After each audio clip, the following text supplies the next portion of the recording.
Sunrise. அனைவருக்கும் இனிய காலை வணக்கம். இது நியூஸ் ஃபர்ஸ்ட் சக்தி டிவியின் காலை நேர பிரதான செய்தி அறிக்கை. இன்று 23ஆம் தேதி செப்டம்பர் மாதம் 2014ஆம் ஆண்டு செவ்வாய்க்கிழமை. ஒரு புதிய நாளில் உங்கள் அனைவரையும் சந்திக்கின்றோம். முதலில் தலைப்புச் செய்திகள்.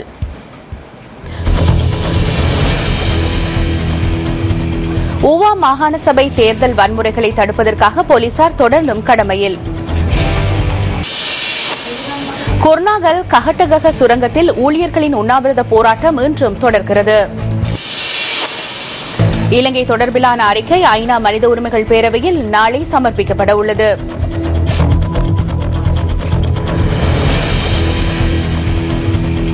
முதலில் உள்நாட்டுச் செய்திகள். பதுளை ஹாலியல பகுதியின் பாதுகாப்பிற்கு போலீஸ் விசேட அதிரடிப்படையினர் ஈடுபடுத்தப்பட்டுள்ளதாக போலீசார் தெரிவித்துள்ளனர். பிரதேசத்துக்குள் பிரவேசிக்கும் அனைத்து வாகனங்களும் சோதனைக்கு உட்படுத்தப்படுவதாகவும் போலீஸ் ஊடக பேச்சாளரும் சிரேஷ்ட போலீஸ் அத்தியட்சருமான அஜித் ரோகன தெரிவித்துள்ளார். ஐக்கிய தேசிய கட்சி மற்றும் ஐக்கிய மக்கள் சுதந்திர கூட்டமைப்பின் ஆதரவாளர்களுக்கு இடையில் நேற்று மாலை ஹாலியல பகுதியில் மோதல் ஏற்பட்டிருந்தது. இதேவேளை தேர்தலுக்கு பின்னரான வன்முறைகள் தொடர்பில் ஹல்துமுல்ல பகுதியில் இருவர் கைது செய்யப்பட்டுள்ளதாக போலீஸ் ஊடக பேச்சாளர் தெரிவித்துள்ளார். மேலும் கைது செய்வதற்கு சிலர் அடையாளம் காணப்பட்டுள்ளதாகவும் ஹாலியல பகுதிக்கு நேற்று இடம்பெற்ற மோதல் தொடர்பான காணொலி போலீசாருக்கு கிடைத்துள்ளதாகவும் அஜித் ரோகன தெரிவித்துள்ளார். இதனை அடிப்படையாக கொண்டு சம்பவத்துடன் தொடர்புடைய சந்தேக நபர்களை கைது செய்ய எதிர்பார்த்துள்ளதாக போலீஸ் ஊடக பேச்சாளர் மேலும் தெரிவித்துள்ளார்.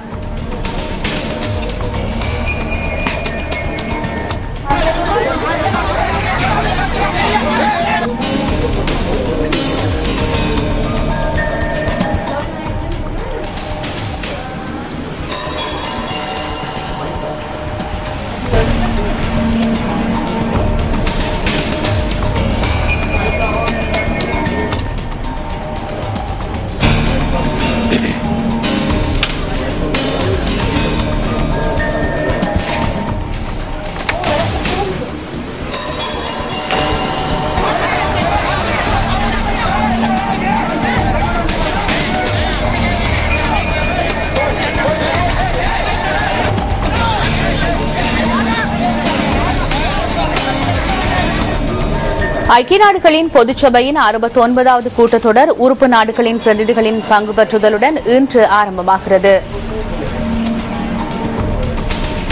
மேலும் சில நாடுகள் தொடர்பிலும் இடம்பெறும் விசாரணைகள் குறித்த பொது அறிக்கையில் இலங்கை தொடர்பான வாய்மூல அறிக்கையும் அடங்குவதாக பிபிசி உலக சேவை செய்தி வெளியிட்டுள்ளது.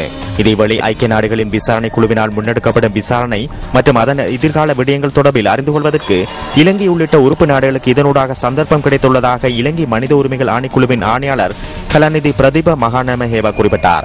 இந்த வாய்மூல அறிக்கையில் விசாரணை குழு ஸ்தாபிக்கப்பட்டமை, அதன் செயற்பாடுகள், சாட்சிய பதிவுகள் மற்றும் பதிவு செய்யப்பட்ட சாட்சியங்கள் தொடர்பான தகவல்கள் அடங்குவதாக அவர் கூறினார். இந்த விடயங்கள் தொடர்பான எழுத்து மூல அறிக்கை அடுத்த வருடம் மார்ச் மாதம் 25ஆம் தேதி சமர்ப்பிக்கப்பட வேண்டும் எனவும் இலங்கை மனித உரிமைகள் ஆணைக்குழுவின் ஆணையாளர் தெரிவித்தார். இலங்கை தொடர்பில் தெரிவிக்கப்பட வேண்டிய கருத்துக்கள், அடுத்த கட்ட நடவடிக்கை குறித்து அறிந்து கொள்வதற்கு இந்த வாய்மூல அறிக்கையின் மூலம் சந்தர்ப்பம் கிடைத்துள்ளதாக பிரதீப மகாநாமஹேவா சுட்டிக்காட்டினார். சர்வதேச விசாரணை தொடர்பான வாக்கெடுப்பில் சில நாடுகள் கலந்து கொள்ளாதிருந்த நிலையில் அவர்களுக்கு விசாரணை குறித்து இதனூடாக அறிந்து கொள்ள முடியும் என அவர் குறிப்பிட்டார். இந்த வாய்மூல அறிக்கையினால் இலங்கைக்கு எவ்வித பாதிப்பும் ஏற்படாது எனவும் எழுத்து மூல அறிக்கை சமர்ப்பிக்கப்பட்டதன் பின்னரே அடுத்த கட்ட நடவடிக்கைகள் எடுக்கப்படும் எனவும் பிரதீப மகாநாமஹேவா மேலும் தெரிவித்தார்.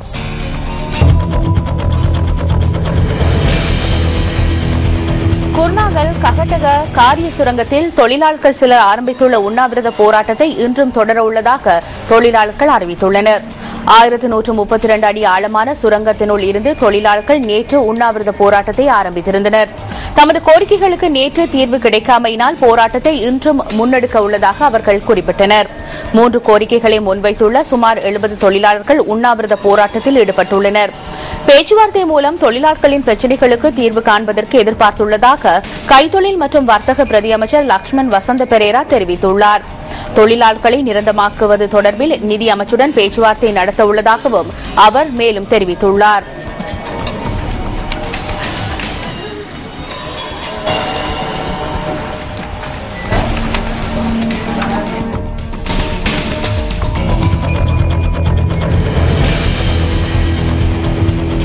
மேல் மாகாணத்தில் மேலும் 533 பட்டதாரிகளுக்கு எதிர்வரும் 1ஆம் தேதி முதல் ஆசிரியர் நியமனங்கள் வழங்கப்பட உள்ளதாக மேல் மாகாண முதலமைச்சர் பிரசன்ன ரணதுங்க தெரிவித்துள்ளார்.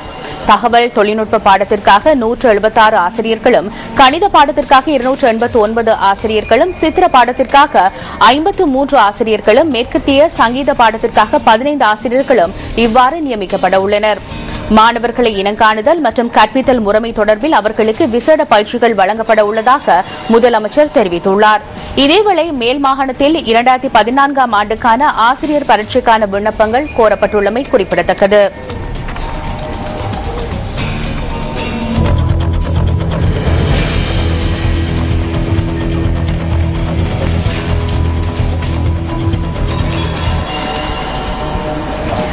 இலங்கையில் இடம்பெற்றதாக கூறப்படும் போர்க்குற்றங்கள் தொடர்பிலான ஐக்கிய நாடுகளின் விசாரணை நடவடிக்கையின் முன்னேற்றங்கள் அடங்கிய அறிக்கை நாளை ஐநா மனித உரிமைகள் பேரவையில் சமர்ப்பிக்கப்பட உள்ளது. மேலும் சில நாடுகள் தொடர்பிலும் இடம்பெறும் விசாரணைகள் குறித்த பொது அறிக்கையில் இலங்கை தொடர்பான வாய்மூல அறிக்கையும் அடங்குவதாக பிபிசி உலக சேவை செய்தி வெளியிட்டுள்ளது. இதேவேளை ஐக்கிய நாடுகளின் விசாரணை குழுவினால் முன்னெடுக்கப்படும் விசாரணை மற்றும் அதன் எதிர்கால விடயங்கள் தொடர்பில் அறிந்து கொள்வதற்கு இலங்கை உள்ளிட்ட உறுப்பு நாடுகளுக்கு இதனூடாக சந்தர்ப்பம் கிடைத்துள்ளதாக இலங்கை மனித உரிமைகள் ஆணைக்குழுவின் ஆணையாளர் கலாநிதி பிரதீப மகாநமஹேவா குறிப்பிட்டார். இந்த வாய்மூல அறிக்கையில் விசாரணை குழு ஸ்தாபிக்கப்பட்டமை, அதன் செயற்பாடுகள், சாட்சிய பதிவுகள் மற்றும் பதிவு செய்யப்பட்ட சாட்சியங்கள் தொடர்பான தகவல்கள் அடங்குவதாக அவர் கூறினார். இந்த விடயங்கள் தொடர்பான எழுத்து மூல அறிக்கை அடுத்த வருடம் மார்ச் மாதம் 25ஆம் தேதி சமர்ப்பிக்கப்பட வேண்டும் எனவும் இலங்கை மனித உரிமைகள் ஆணைக்குழுவின் ஆணையாளர் தெரிவித்தார். இலங்கை தொடர்பில் தெரிவிக்கப்பட வேண்டிய கருத்துக்கள், அடுத்த கட்ட நடவடிக்கை குறித்து அறிந்து கொள்வதற்கு இந்த வாய்மூல அறிக்கையின் மூலம் சந்தர்ப்பம் கிடைத்துள்ளதாக பிரதீப மகாநமஹேவா சுட்டிக்காட்டினார்.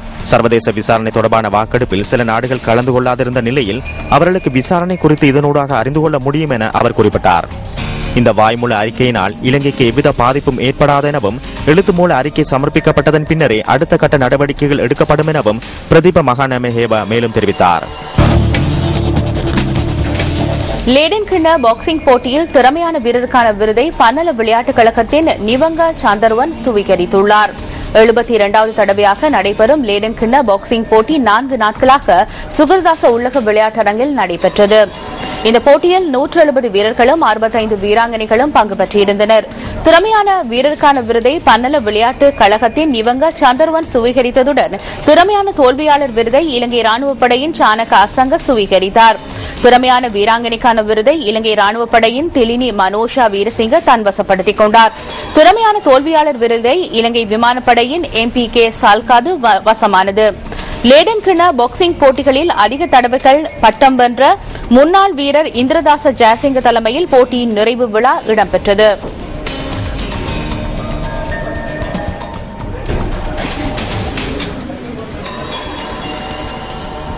இதுடன் நியூஸ் ஃபர்ஸ்ட் சக்தி டிவியின் காலை நேர பிரதான செய்தி அறிக்கை நிறைவுக்கு வருகிறது. தொடர்ந்தும் சக்தி டிவி நியூஸ் ஃபர்ஸ்ட் இணைந்து வழங்குகின்ற பிரஸ் ரிலீஸ் நிகழ்ச்சியை எதிர்பாருங்கள். வணக்கம். 0114-896-896 www.newsfirst.lk. Feedback at newsfirst.lk.